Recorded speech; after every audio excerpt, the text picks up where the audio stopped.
ఈజీగా టేస్టీగా కుక్కర్లో బచ్చలి కూరాకు పప్పు చేసుకుందాం.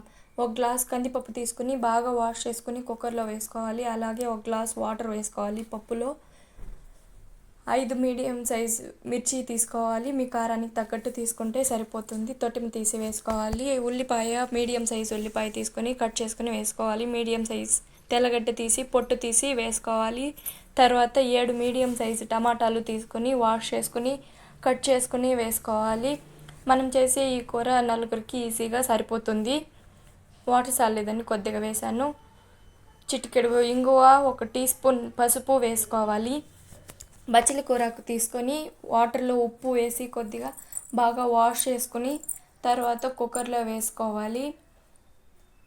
కుక్కర్లో వేసుకున్న తర్వాత మూత గట్టిగా బిగించి కుక్కర్ మూత 3 విజిల్ వచ్చే వరకు వదిలేయాలి హై ఫ్లేమ్లో. 3 విజిల్ వచ్చి ప్రెజర్ పోయిన తర్వాత కుక్కర్ మూత తీస్తే ఇలా ఉడికిపోయి ఉంటుంది మనం పెట్టిన బ్యాటర్.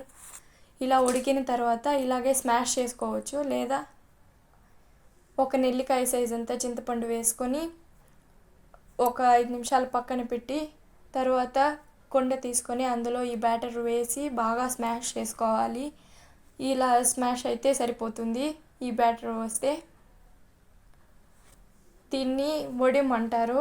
మీరేమంటారో కామెంట్ చేయండి. వడిం తీసుకొని కొండ పెట్టి కొండ వేడవనిచ్చి ఆయిల్ వేసి ఆయిల్ వేడయ్యాక వడిం వేసి వడిం బాగా వేగనించి కరివేపాకు వేసుకోవాలి.